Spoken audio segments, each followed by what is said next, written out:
te plaît, remercie le Seigneur. Dis-lui, il n'y a rien dans ma vie qui soit plus grand que toi. Dis-lui ce matin qu'il est grand et il est plus élevé plus que toutes les choses. Si j'ai quelque chose à te dire, Seigneur, ce matin, je te dis merci. J'ai compris que tu m'as créé pour t'adorer. Tu m'as créé pour te louer. C'est pour cela le temps n'a pas permis, mais je suis présent pour t'adorer. Je te remercie, roi des rois. Ton sang m'a purifié ce matin. Notre rencontre de ce matin proclame un grand merci pour toi. Seigneur, je dis merci pour la vie de quelqu'un. Il est temps que tu ouvres un entendement de quelqu'un et que tu ouvres tes yeux afin que les messages qui vont sortir ce matin qu'elle puisse donner un affermissement pour Dieu. L'Éternel a béni quelqu'un ce matin. Si tu m'as entendu, dis Amen. Alléluia. Amen. Assieds-toi dans la paix. Salue ton prochain.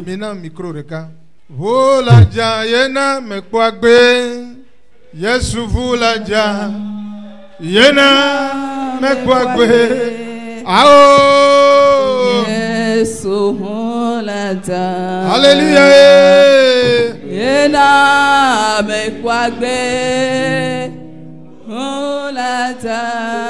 Alléluia. Si tu m'entends ce matin, dis Amen. Je vais vite terminer le culte ce matin parce que j'ai un mariage à célébrer à Agbata. Étant donné que vous ne pouvez pas célébrer les mariages, je vais le faire ailleurs.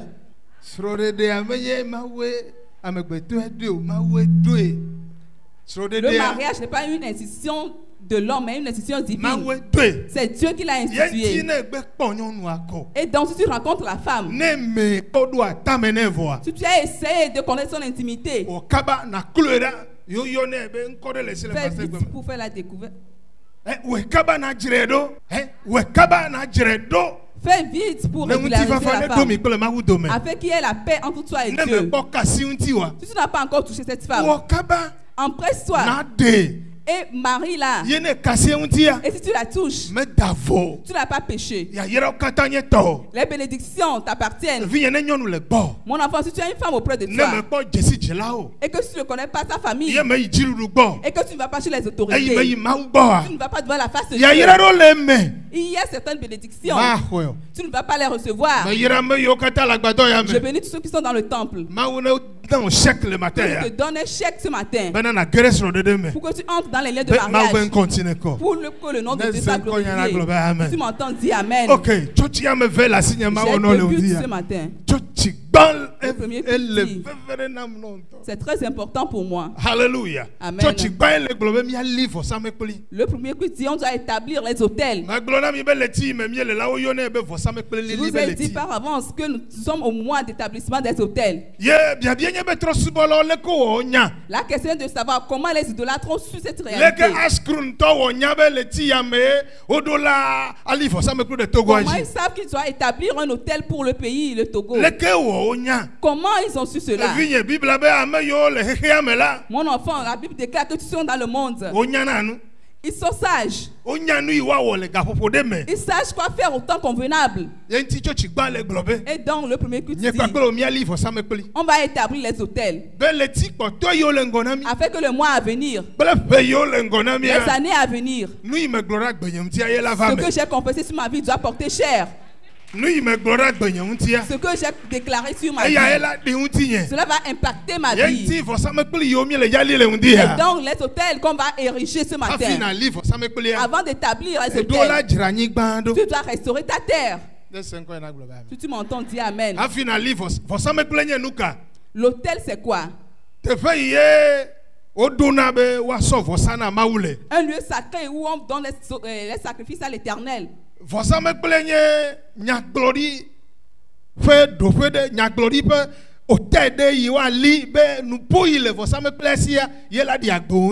c'est un lieu où on doit confesser les paroles. Et les paroles confessées doivent impacter ta vie.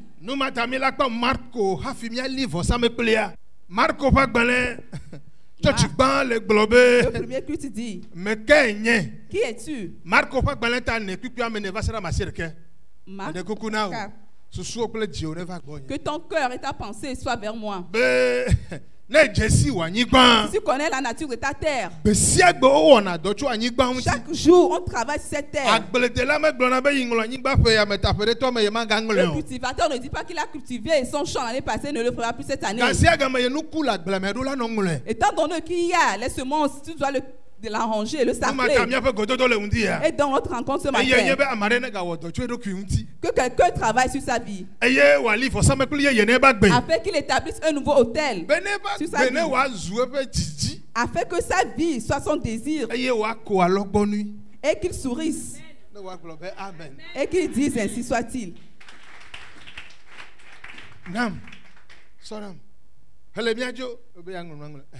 Marco pas balanta menne qui amène va sera masser que elle est globée o va vem me bena esi wole ewumla de ogede moto certains sont tombés sur les chemins Hevio va miwo bubu ogede penyigbadi afisi mekpo anyi gede le o wodonuda enumake elabena mekpo anyi sogbo o esi redela ndokutudui esi kemeli ne o untila eyiro bubu gede ngome ngomie wofuchion eji meteku o bubu gede anyigba nyui ladi esi wo miela woti wote deo bla eton deo bla ade dewo alafa. Amen. Amen. Ce matin, la grâce vous a été accordée. Qu'on va établir les hôtels, que cela puisse impacter le Togo, l'Afrique et le monde entier. Si tu m'entends, dis Amen. Ceux qui ont fait des sacrifices dans ce pays, dans la semaine. Les lieux où les journalistes sont passés. Les sacrifices qu'on a fait dans le quartier d'Agoué. Ils ont fait un pentacle sur le sol. Dans les sacrifices ancestraux, on ne fait pas de pentacle. Et donc quand ils ont fait cela, le cercle de conjuration. On a appelé cela le cercle de conjuration. Ils ont invoqué les esprits. On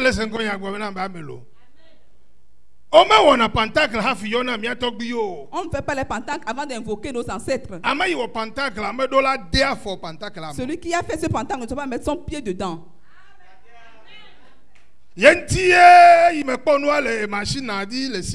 C'est pour cela quand j'ai vu cela sur le site, on a pris et le pentacle avec la poudre. C'est une erreur. Et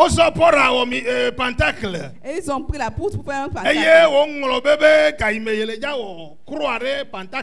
Et il a oublié qu'au moment où il devait mettre une croix dans le pentacle. S'il était connaisseur, il ne doit pas mettre son pied dedans. Il a déjà fauté. Lieu de concentration d'énergie. Le pentacle était un lieu de concentration de l'énergie où la troisième chose. Pourquoi il a mis les œufs dans le pentacle? C'est une erreur. Si on va mettre les œufs là-bas, ce n'est pas pour invoquer le serpent. Mais ils l'ont déjà fait. Ce matin, on va établir l'autel du secours. Afin que si on a dédié l'autel aux démons, les gens ont pris l'argent pour prier pour cette nation. Moi, je n'ai rien eu, mais je vais le faire. C'est notre ministère. Je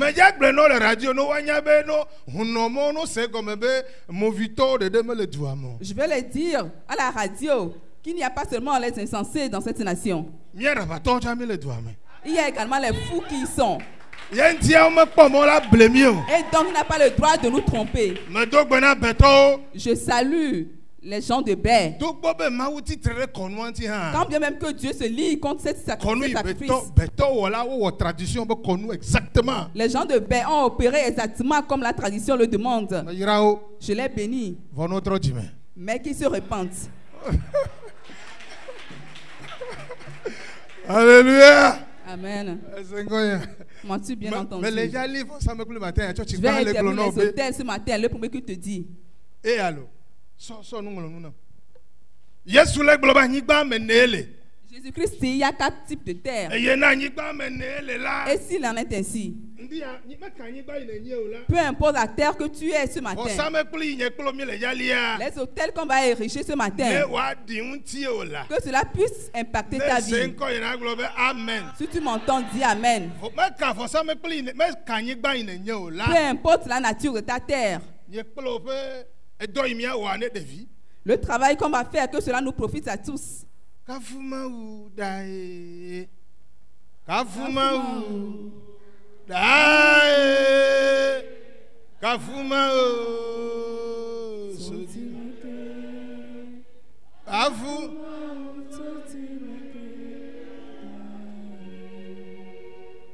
Alléluia.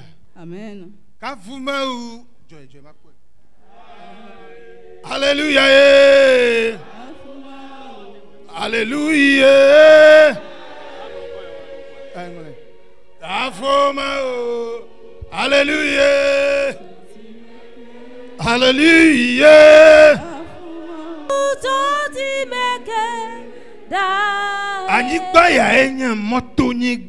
Cette terre est terre de bord de chemin.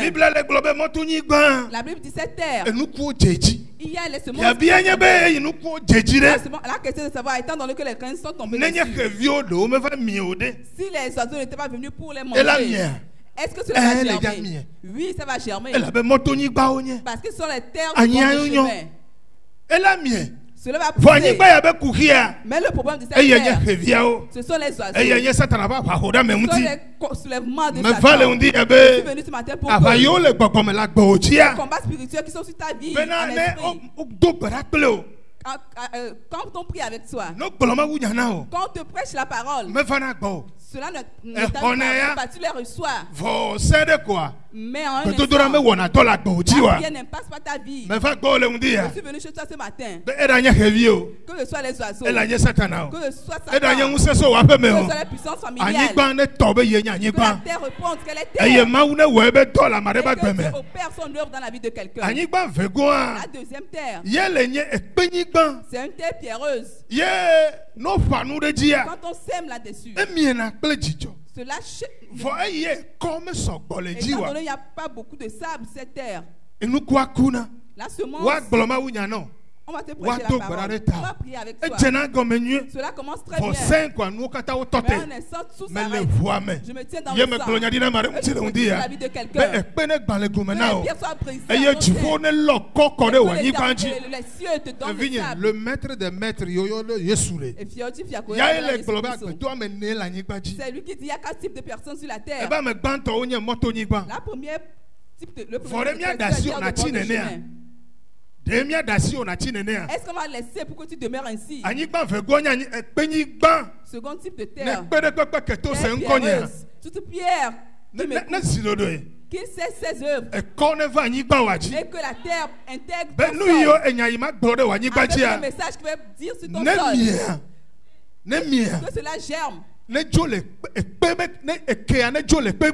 racine quitte le sol. Le soleil ne va pas te dominer. Je bénis quelqu'un dans le temple. Je prends la victoire dans la vie de quelqu'un. Que les pierres écoutent. Que les pierres quittent ta terre. Troisième type de terre. Les terres épineuses. Il y a plein de ronces. Si la parole de Dieu vient, les prières viennent. Plein de épines. Et donc, si les épines couvrent ce sol, la semence ne porte pas de fruits. Je suis venu vers toi pour que, avant d'établir ces hôtels, les choses qui sont sur ton sol, comme épines, je les arrête tous au nom de Jésus-Christ. Regarde. Le problème de la terre de bord de chemin, c'est les oiseaux. Les esprits viennent œuvrer là-bas. Anyigba ya be kukia amegbe nu obe unja fu choji agbagba jeje o ne le jagbagba afutu to afie kesino nu didi lo ma wu manu eme sans Dieu ezuna musen c'est devenu qui arrête. Que ce qui va venir dans ta vie, qui va te profiter, ne vienne pas. Ici, elle a souffrance, elle est persécution. On est sur cette personne que toutes les terres soient restaurées. Si quelqu'un me écoute, que la main de Dieu lui soit imposée.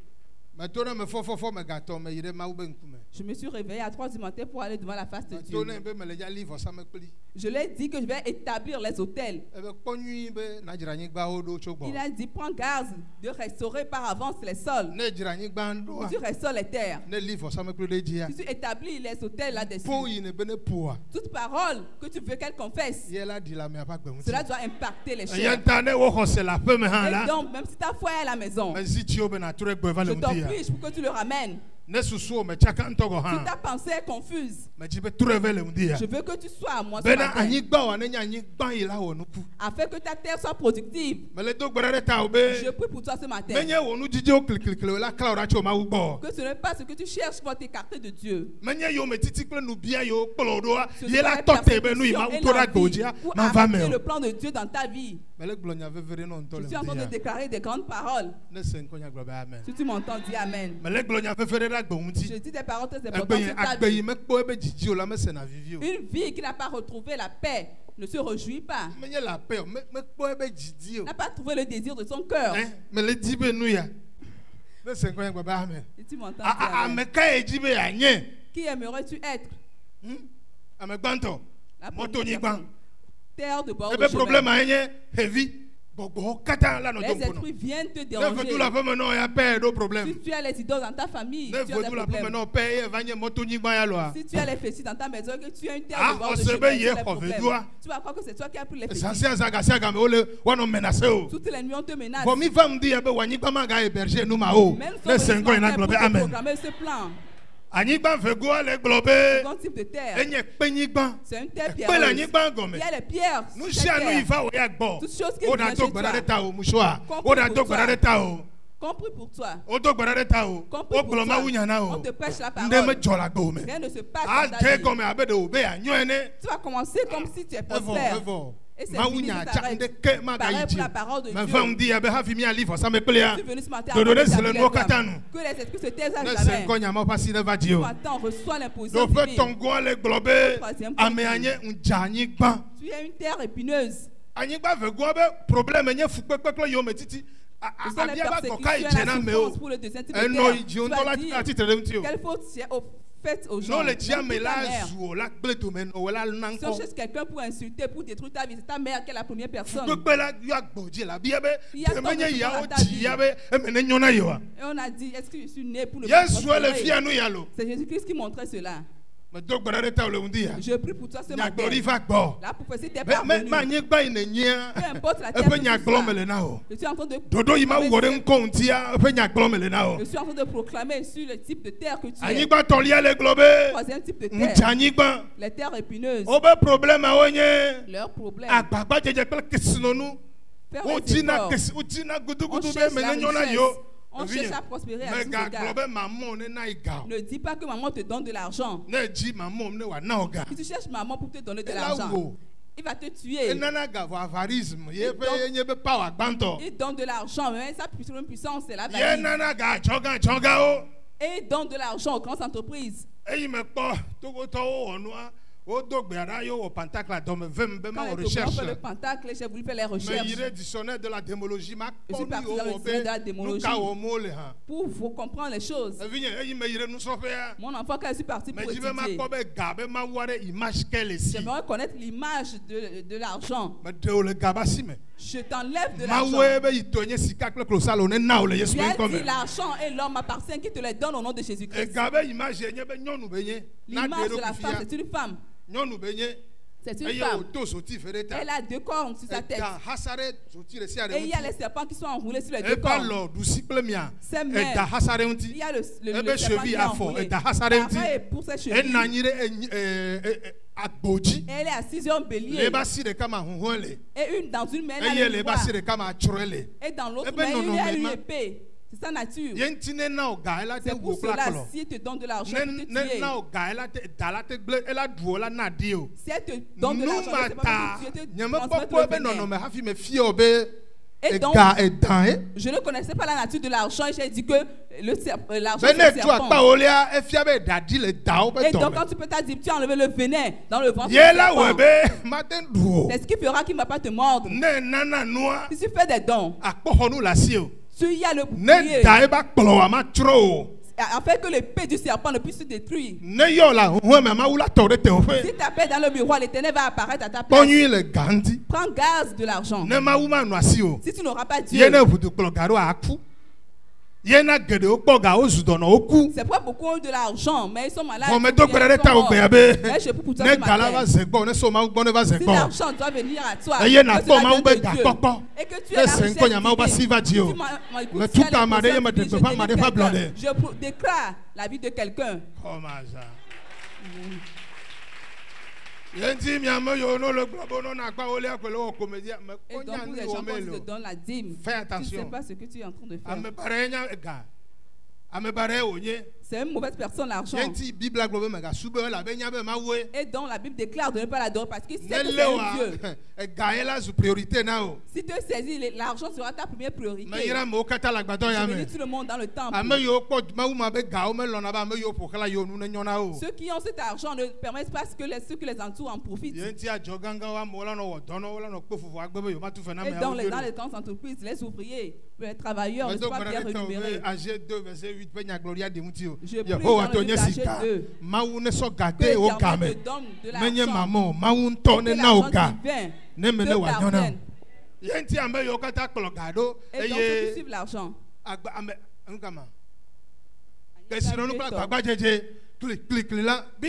les efforts, le désir de leur cœur,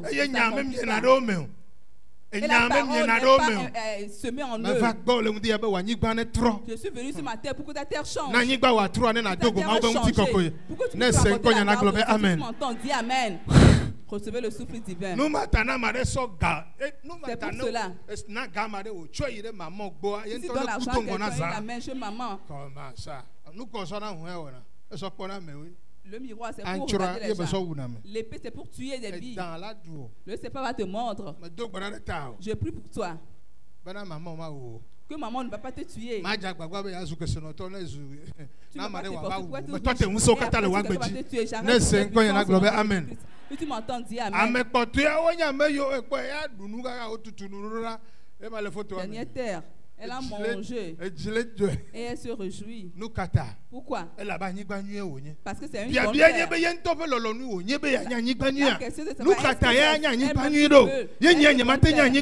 Pourquoi elle autre je proclame que c'est Amen. Bible avait aussi na lofa blaton bladrin papadrunono bakbeme. Nous les noirs au connaît. Nous dinois au connaît. Ne ma ou de le dire. Pour ça me peut que yo le wani ba me no wo lobe no pe. Donc be marana a fait tomber le bedom da. Éternel je prie. Donc me tite a fait tomber le bedom da. Me bele undia. Anyigba yonko. Anyigba Anyigba gbegble de sia de ne tote do. Me kanyigba imenye o. Hey, anyigba gbegble de sia de be do na. Ekpene gbale nyanyigba me. Hey, nyema nye moto nyigba o.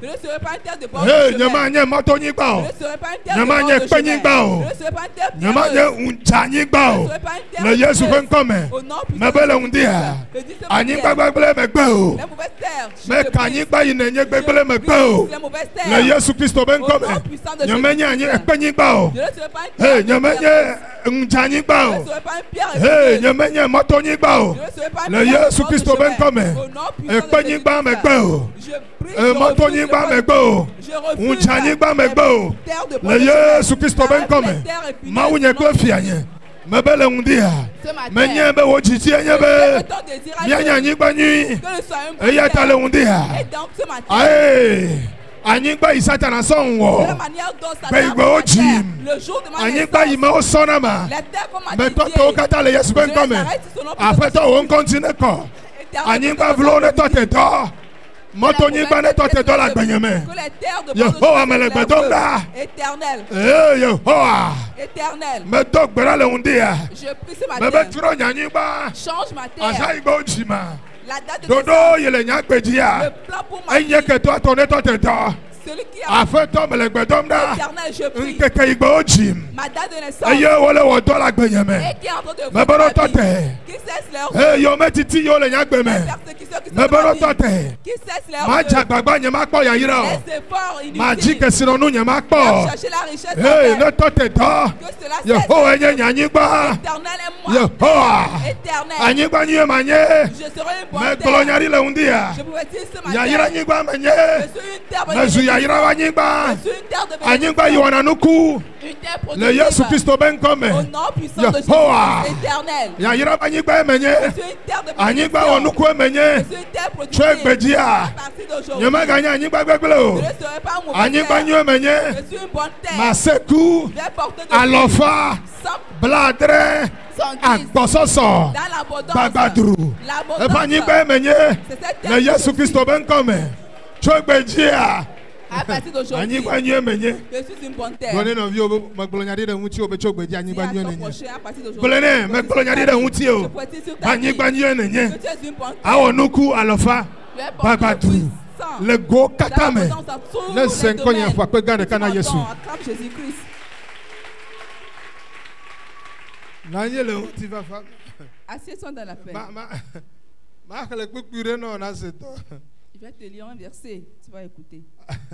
Ma ube gambe tana mere me labo nyagbo ga tenu emene o. Enu tonto wo ele to. Gambe tana mere me lo wa ga tenu emene o. Nu tonto ele wo. Si Dieu, quelqu'un ne t'aime pas, tu fais de bonnes œuvres. Tonto mele wo. Je fais de bonnes Mele œuvres. wo tonto. J'accomplis de bonnes œuvres. Me kala te va do me so matin la no do gorara mota kakala jo ma ko san fra la mere ke si. Qui peut rester dans son bureau, recevoir les gens en audience du matin jusqu'au soir, ne pas prendre un franc chez les gens. Nu kata e wa be me jagoro. Pourquoi on va dire que j'ai offensé des gens? No, konuma wo wa o le wezere ka mele kwa mele blazer ka zera. La cérémonie qu'ils sont en train de faire, je le regarde et je suis en train de démolir cela en même temps. Qui t'a dit que si on fait des pentacles, le pays sera prospère? Pourquoi on doit établir le pentacle sur la nation? Pourquoi on doit invoquer les démons sur cette terre? Si tu m'entends, dis Amen. Je bénis tout le monde. Quand ils ont fait cela, celui qui doit mettre la calebasse dans le pentacle, ils sont plus dedans. Ils ne maîtrisent pas leur travail. Je vais leur dire à la radio. Si on m'emprisonne, organiser des marches. Amen.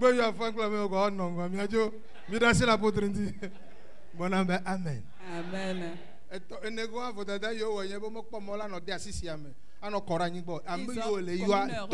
Ils sont pour prendre de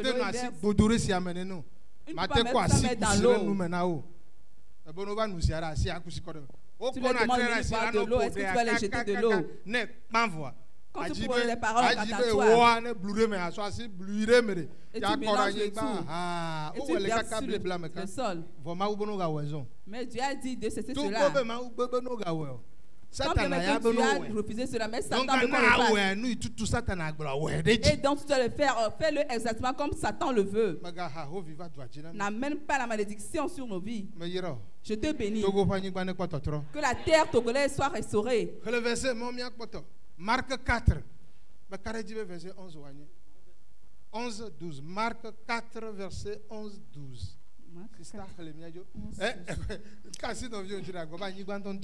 Touche ton prochain, tu es une bonne terre. Il en est ainsi. La parole de Dieu n'aime pas ta vie. Mais cela n'est pas réel. Au nom puissant de Jésus-Christ. On me refuse de dire cela. Je vais le dire à toujours. Je vais continuer cela.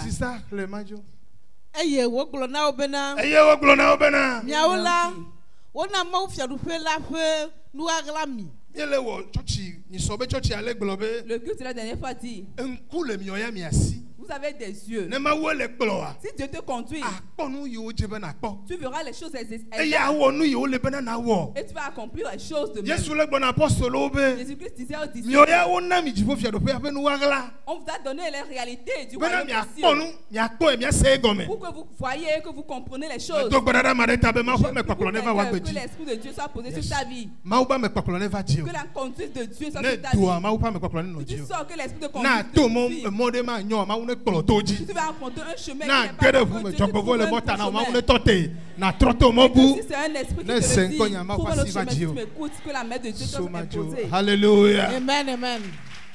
Ke ame mawo siwo le egodo la. Bible ba me Mawu yiwo le egodoa. Les gens qui sont de l'autre côté. Wona nuwo katã wo le lododo me.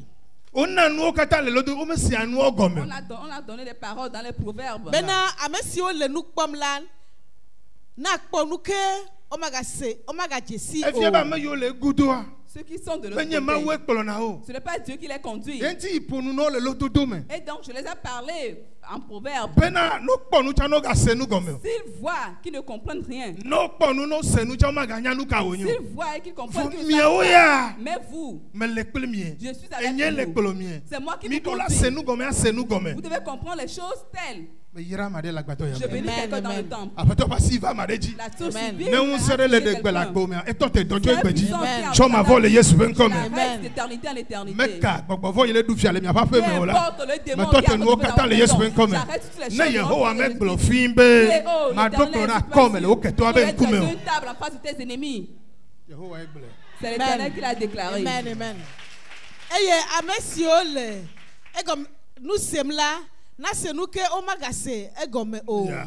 Bena wagatrɔ ne woatsɔ woƒe nu vɔ̃wo ake wo o. Ebe wo no ga se nu gɔme o. Ne ne wowɔ nu comprennent kpekpe tsa rien. ne wo ga nye o. Même qui sont en offense, qui ne le sachent pas. Bena woatsɔ nu vɔ ke o. Afin qu'il ait la rémission. Fɔwo ya. Mais toi, Ne wɔ nu kpekpea. si tu as péché, Wo na ŋusẽ wo be na nya be nu ya nu tu kpekpe as o. reçu la puissance pour le Bena reconnaître. na do ɖe me. Et pour que tu t'en sortes. Megblɔ ne pastor sukuviwo sɔ J'ai be dit aux étudiants de l'école be pastorale nu hier vɔa que le péché, ame aɖe mekɔe dana ɖe eɖokui gbɔ. nul ne le met à côté de lui. Ela yɔ vedu ela yɔ trɔ la va Cela gblẽ va dome appeler na o. fétiche pour détruire ta vie. Ne nu vɔ va gbe o me la. Si le péché parvient dans ta vie, Kudo na ɖi ɖe me.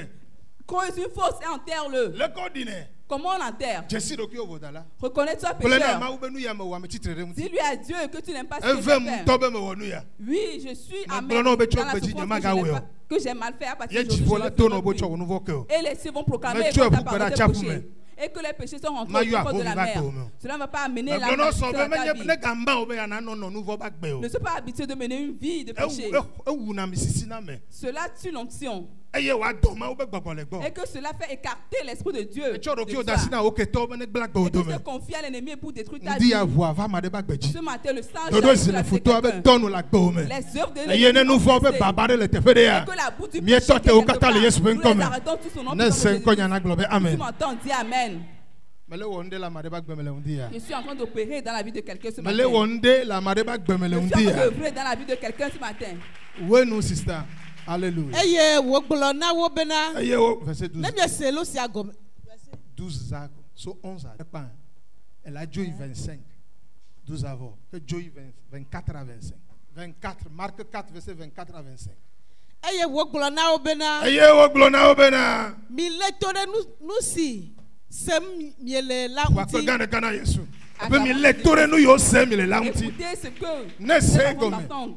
Eye exɔ ɖeɖe fia nɛ la. Si tu es Jésus-Christ et que tu Et as y a une une révélation couloir. pour lui, c'est le miracle. Ebe nu yi sem Ce le. que tu entends. Le to ɖe ŋuti bena na se Sois gɔme. attentif pour le comprendre. Me gasɔ kple anyigba tɔlia o. Ne sois pas identique à la troisième terre. Obe le to ɖe nya ŋuti. Sois attentif à la Nu yi parole. gblɔm be wo le na se Ce gɔme. qu'on te dit, tu dois le comprendre. Etio ne ti kpo le eme. Que ton cœur soit Wa nɔ accroché à xɔse ce le eme. et que cela te donne la foi. Eye na do go Mawu le Et nya que me. tu rencontres Dieu dans la parole. Yira ma ɖe le ŋdi ya. Je bénis Amen. quelqu'un ce matin. So much. Dide nu si mietsɔ dide nui la. Yeah. Eya ke woatsɔ Gɔmesese yi le adide asi nui wa na mi. ebe yayra va ɖa na me. La mesure avec laquelle vous mesurez. Vous serez mesuré en conséquence. Si la compréhension est profonde, l'abondance va voir sa croix.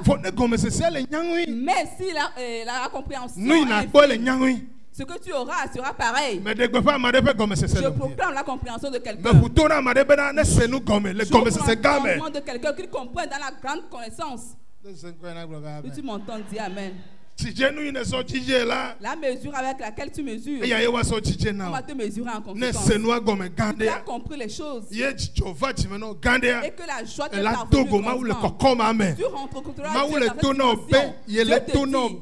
Dieu te dit. Si quelqu'un te combat,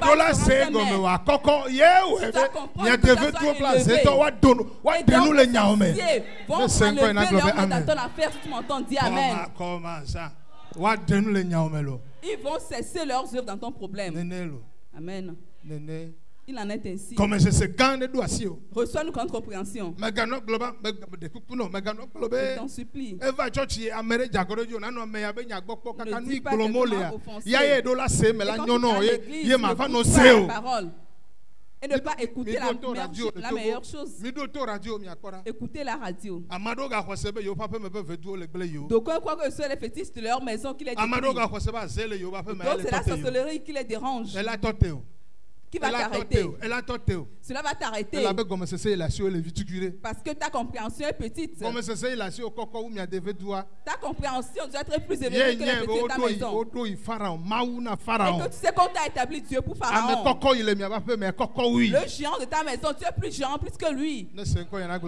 Tu m'entends dire Amen. Je proclame la grâce sur des vies. Que la touche divine soit apportée. Que la rémission des péchés soit en je proclame et je te livre une vie. Habakkuk 3 verset 19 Habakkuk 3 verset 19. Éternel, rends mes pieds semblables à ceux des biches. L'éternel fera ce que tes pieds seront semblables à ceux des biches. Tu vas courir plus que les lions. Tu vas courir plus que les chiens. Tu vas courir plus que les esprits te connaissent. Et il va te lever au rang des dignitaires. Que cela impacte ta vie. C'est ainsi qu'on adore Dieu.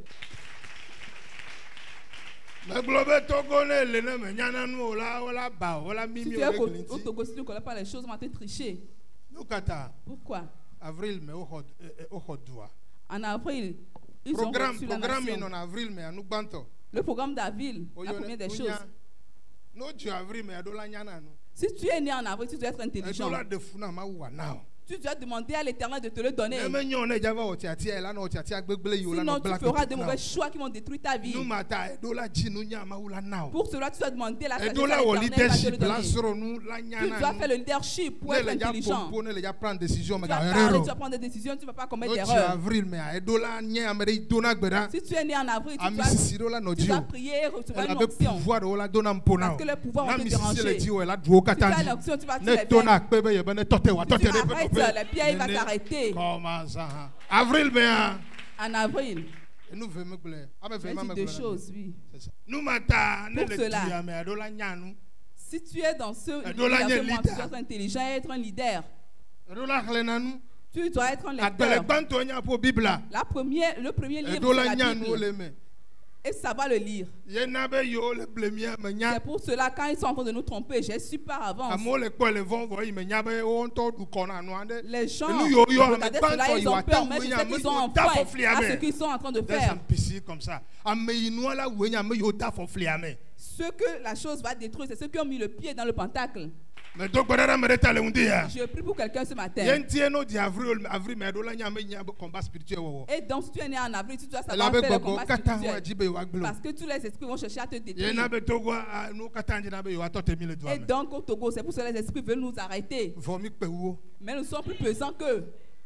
Il dit si tu vas gérer avec toi. Si quelqu'un combat avec lui, je combattrai pour toi. S'il cause une fausse pour toi, il va tomber. Si tu traverses l'ombre de la vallée de la mort, je serai avec toi. Je vais craindre que ta coupe va déborder. La compréhension que tu as, on reçoit la chose en conséquence. Tu viens à l'église et que tu ne comprends pas Dieu. On n'évolue pas. Venir à l'église et se lasser. Moi, je vais apparaître parce que tu ne comprends pas les choses. Je prie pour ce matin que ton entendement soit ouvert afin que tu réussisses. Que le Dieu que tu adores puisse impacter tes générations. Que cela les profite. Que cela les profite. Comment tu vas à l'église et que ton enfant a fauté contre toi et tu refuses de le payer l'écolage? Mais la Bible dit que de la manière dont tu as adoré Dieu, si on voit ton enfant de passer, on doit savoir que c'est un enfant d'un adorateur de Dieu. Comment adorer Dieu? Quelqu'un dit on dit tu ne donnes pas l'argent de la copote. Mon enfant, on n'adore pas Dieu ainsi.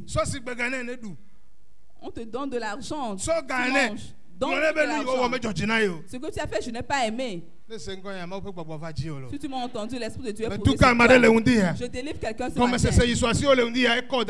La compréhension que tu as ce matin t'a élevé au rang des grands. Recevez le souffle divin. Eye wade edinami elabena amesike si nous le là. On va te donner de ce quoi? Parce que tu as une grande compréhension.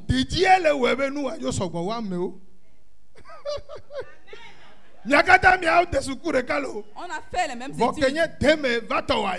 Étant donné que on t'a donné de plus. C'est ce qui fait que tu seras plus grand que ton collègue. On dirait tu es rentré dans quelque chose. Je suis un comptable, mais je ne comprends pas. Quel habit je comprends plus que toi.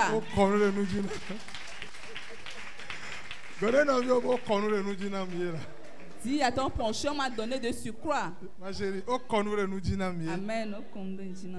On m'a donné de surcroît. On ne comprend pas des choses. On nous a donné de plus. On nous a donné de plus. On nous a donné de surcroît. Amen. Est-ce que tu m'as bien entendu? Que ta part déborde. Que ton chef dit. Amen.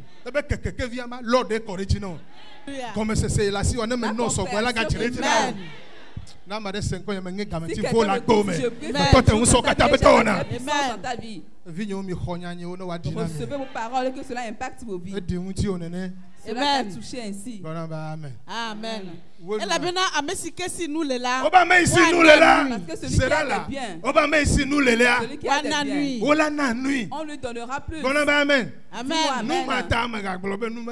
Pour cela, ne dis pas que je suis dans le monde. Ceux qui ont des choses, on vous donnera de plus. Le peu que Dieu te donne, ceux qui n'en ont pas, on va les retirer pour te les donner. Si tu m'entends. Dis-moi amen. Ceux qui ont des biens, on leur donnera de plus. C'est pour cela. Tu dois savoir que tu as des biens avant qu'on te donne de plus. Tu n'auras pas des choses avant de savoir que tu en avais. Tu dois savoir que tu as des biens par avance. Avant que cela porte cher dans ta vie. Si tu m'entends, dis amen. Est-ce que quelqu'un m'a entendu ce matin? La grâce m'a accordé tant d'années est produite sur toi. Si tu m'entends, dis amen. Les autres personnes n'ont pas une tête normale. Cette personne a une tête humaine. Amen. On fera des gens auprès de toi. On va te donner en plus. Je prophétise donne qu'il soit confiant et que la victoire s'ensuit.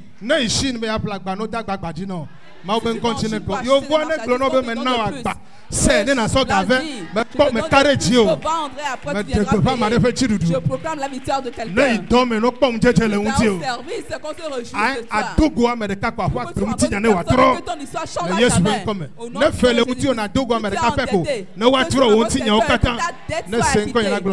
Si tu m'entends, dis Amen.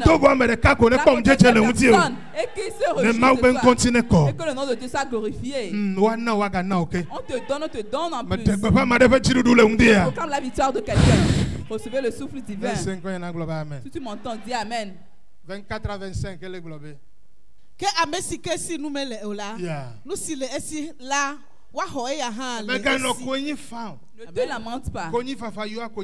Les lamentations attirent les lamentations. Les pleurs attirent les pleurs. Mon mari a fait ci. Il a fait ça. L'homme va demeurer ainsi. Je n'ai pas d'argent. C'est comme si les puissances de ma famille me dérangent. Tu seras tel. Ce qu'on appelle ou ce qu'on pense, c'est cette personne qui répond. Ce que tu invoques répond. Tu dis peu importe ce qui arrive, je serai ce que je suis. Je proclame la liberté de quelqu'un. On donnera à ceux qui en ont déjà. Ceux qui sont dans le monde. La Bible dit, il y a quelque chose. Si tu es dans le monde, réfléchis. Si quelque chose te fait souffrir, il faut parler. S'il en est ainsi. Quitte ceux qui sont dans l'amertume, ceux qui sont dans le besoin, et ils se lamentent, quitte leur degré. Sors au degré des gens qui sourissent et qui sont dans la joie. Et que tu auras la bénédiction dans ta vie. On va te rétribuer de la dette de quelqu'un. On te donnera des fois. Et donc si tu m'as écouté que je t'ai déjà restauré. Mes enfants, je suis en train de bâtir Elisha. Et donc vous-même, vous ne le détruisez pas. Ce que vous écoutez ici, les gens n'ont pas même le tiers. Les requêtes qui sortent. Mais vous êtes en train de mettre des pierres d'achoppement. Il y a eu un de nos fils qui venait à l'église, il est béni, il ne vient plus. La nuit, je suis venu vers lui. Lui aussi a les yeux, il sait que je suis venu. Je lui ai posé la question de savoir, qu'as-tu? Et que tu vas retourner rester à la maison. Il m'a vu dans le rêve. J'ai parlé de ma chambre, mais cela lui est parvenu. Et il s'est réveillé, il m'a vu. Il a dit, Père, viens à l'église. Le lendemain, le dimanche, il est venu à l'église. L'habit que j'ai porté vers lui en rêve, c'est ça que j'ai porté faire le culte. Il dit, cet homme est puissant. Si quelqu'un te fonce dans cette église, si mon amour n'est pas plus grand que ce qu'on a fait, donc toi aussi tu n'as pas raison. Dis-le à ton prochain. Si quelqu'un t'a offensé dans cette église, si l'amour de l'homme de Dieu n'est pas plus grand, donc ton histoire est compliquée.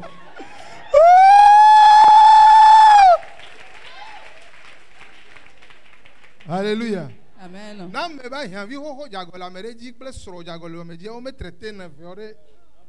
Si un ex-copain, un mari, t'offense, il n'y a rien entre toi et moi.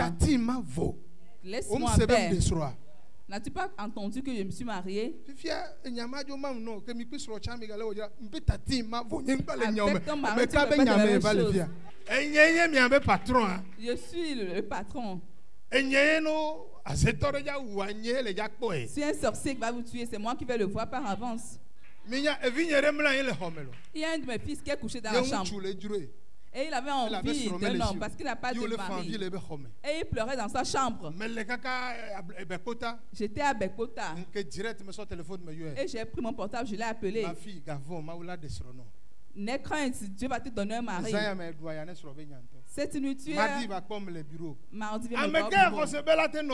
Qui croit que quelqu'un peut te supporter, c'est ton pasteur. Je ne suis pas un littéraire. Je suis un homme spirituel. Je suis spirituel. Je ne suis pas un aveugle. C'est Dieu qui me conduit. Et donc que vos cœurs s'apaisent. On va recommencer de nouvelles choses. S'il arrivait que c'est moi qui t'ai offensé, démontre-moi que je t'ai enchaîné, que je suis plus intelligent.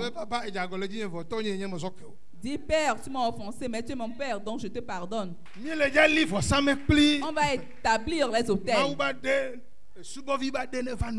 Et que tu reçoives la langue d'un adorateur. Afin que les paroles qu'on va confesser ensemble, 10 ans que cela touche ta vie. Et que rien ne peut l'arrêter en cours de chemin.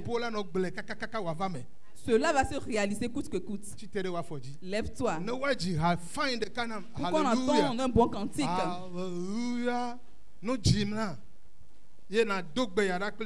Et que tu vas faire cette prière avec moi. Est-ce que tu m'entends? Que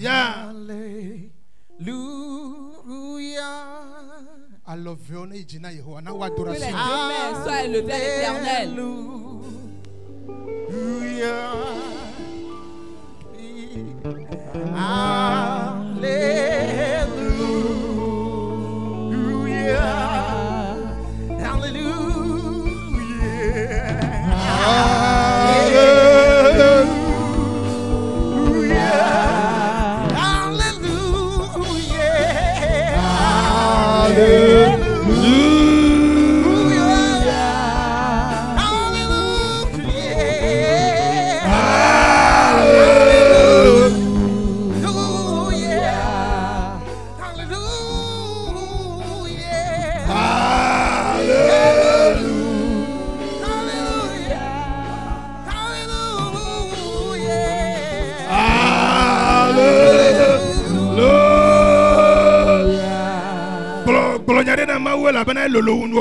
Dis à Dieu,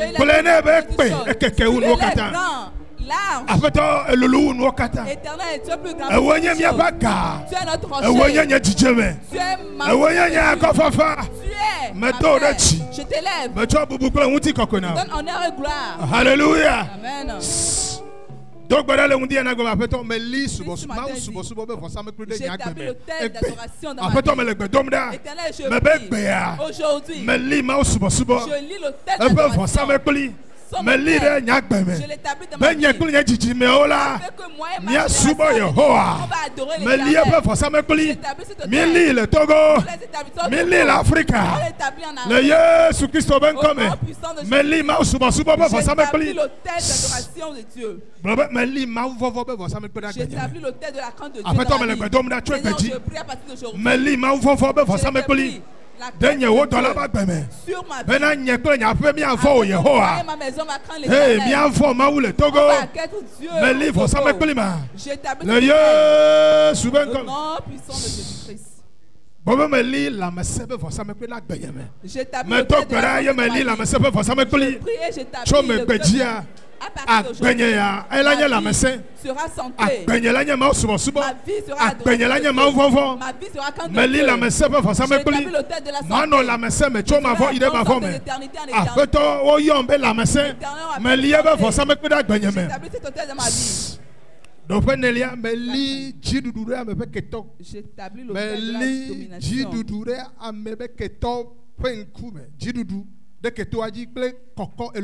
L'autel de la domination de l'élévation.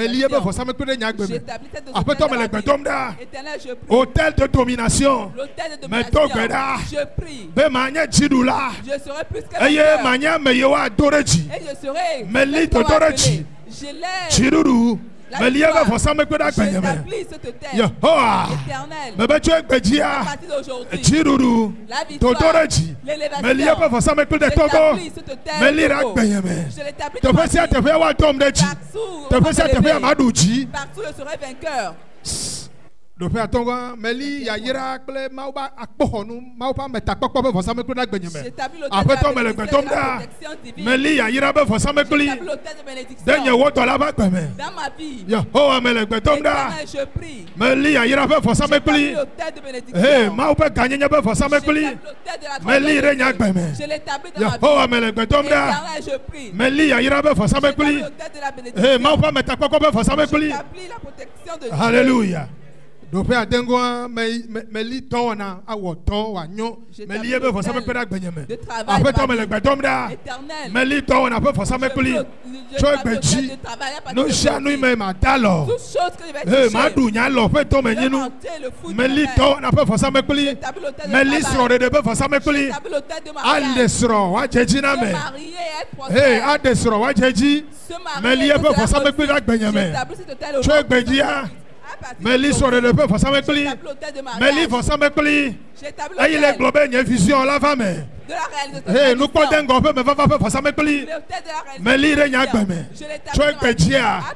Eh, nous pas d'un groupe de siadé. Et il va y a un peu. À quoi me va? Eh ben, ça me plie. Meli, il y a un peu. Ne me vois noir. Ne me dis noir. Et la femme. Eh, provision, papa. On peut faire ça avec le va. Que leur hôtel soit érigé dans ma vie. Alléluia. Amen. Mais il faut ça me plier, l'oufo de debe, faut ça me plier. Ne me glonia, on va de l'oufo na Yehowa. Après toi, me le gbedomda. L'oufo de debe, faut ça me plier. Yehowa, miel le gbedomda. Seigneur, nous prions. Mille faut ça me plier. Ya yirabe, faut ça me plier. L'oufo de debe, faut ça me plier. Hey, mais l'ira gbenyeme. Nyema unyala de l'oufo. Dope olia. Un bon dit voyage. L'hôtel de voyage. Un dit ça me plaît bien me do mo dit ma yamayi. Un mo dit vovovo ma dit salé yame. Yehowa me le gbedom la. Me li mo dit faut ça me plaît. Me do gbeda me bien tu mo pasti me.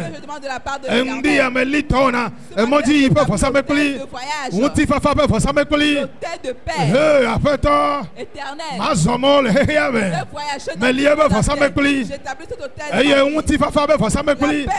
Me li ra gbenyame. Le Yesu pen comme. Agbenyala nya on ti fa fa.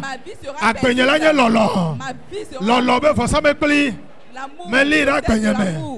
Me li lolo be faut ça me plaît gbenyame. L'hôtel de l'amour dans ma vie. Voici nous na Yehowa.